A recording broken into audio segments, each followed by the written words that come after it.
Hi there, and welcome. My name is Tom Keydel. This is a motivational video I put together to help you make hard decisions. I'm offering this video to anyone participating in my social media campaign for my new book, Zanshin, Finding the Power Inside Your Decisions. The title of this video is Narrate the Story Yourself. So, how do we get motivated to make better decisions? By focusing on optimism and appreciation instead of being fearful. Every decision is a story. Time and time again, I've had to learn and relearn this very basic idea. Every decision is a story. Either we narrate that story ourselves or we let others do it for us. The decision we make and the story which frames it can either make us monarchs with power or paupers without impact. As the author of Zanshin, Finding the Power Inside Your Decisions, it's my job to help you look past the self-imposed limitations that make it hard for you to narrate your story. Because narrating our stories can be frightening, most of us give away that power. Then we feel betrayed when the narrated story we hear makes us feel ignored or neglected by what they decide.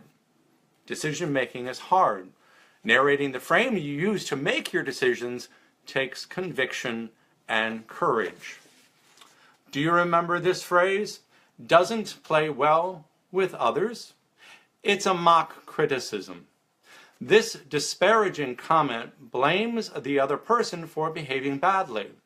The emotional power built into this judgment is why we give away powers to others. Cooperating, listening, and complying make playing well seem like the most important thing we can do. However, this way of thinking invites an unrecognized confusion. Are you drawn to the idea of playing well out of empathy for what we share or out of fear for what you might lose? Empathy or fear? If it's empathy, we acknowledge the enlarging benefits of cooperation. If it's fear, we acknowledge the pain of potential loss. Playing well reflects not just one's specific interests, it reflects the entire fabric of social cooperation and cohesion. That includes every decision we make to realize our hopes and dreams. Makes you think, doesn't it? There are really only two kinds of stories. There are empathy stories and fear stories. These are what we narrate to ourselves whenever we make a decision. Stories of empathy or stories of fear. With the first, the protagonist overcomes hardship through perseverance, pluck, and the enlarging perspective that offers, invites, and accepts help from others.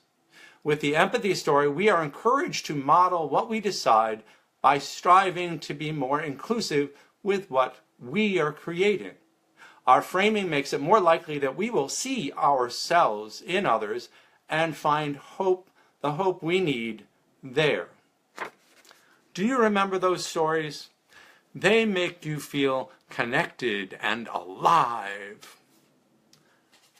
Fear, on the other hand, telegraphs a warning. With the second, we are immersed in the tragedy of the end result. The fear story telegraphs a warning. It says, never put even your toe into the ocean. The ocean will dissolve you, and then you will be nothing forever and forever and forever. Telegraphing the warning is the primary message. We are warned that playing with others can cause us to disappear, that whatever we might hope for can be snatched away by how the world will eventually treat us. Vulnerability is the ever-present reality that the fear story tries to remind us of all the time. Fear stories can teach us to be vigilant and independently resourceful. The point of a fear story is not that we learn how to play well. The point is that we play to win. We play to survive. Sound familiar? Which narrated frame do you use? Most of us want to be smart, competent, prepared, and adaptive with all of our decisions. But when the narrated frame is organized through fear, we are actually putting ourselves and our needs above others. What we fail to see is that by acting solely on fear, we are dissolving into a self-created ocean. Fear becomes the focus that potentially drowns the willingness we have to hope. By over-identifying with fear, vigilance replaces connection. With fear, optimism and appreciation simply disappear. So here's my point.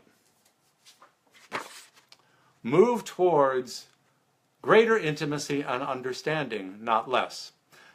Adults facing uncertainty make choices based on their inner drive for greater strength and intimacy. And to organize that drive, we need optimism, empathy, and appreciation. Not for playing well with others, but for discovering how we can be funny, creative, compassionate, and enthusiastic as we move towards greater intimacy and understanding. The appetite you have for learning about yourself and the world can produce that inner strength and intimacy you need. Yes, it is possible. However, that understanding must lead you to a stronger connection and trust, not a weaker one, which is hard to do if you are constantly fearful about end results. With empathy, there's no separation, no ambivalence, and no fear. Narrate the story you want. If you narrate the story you want and let go of fear, what you might discover then? It's an interesting question. Choices have consequences, not just predictable ones, especially around our decisions. For more information, buy my book, Zanshin, Finding the Power Inside Your Decisions. Go to the URL bit.ly/Zanshin book or visit Amazon Books. Thank you very much.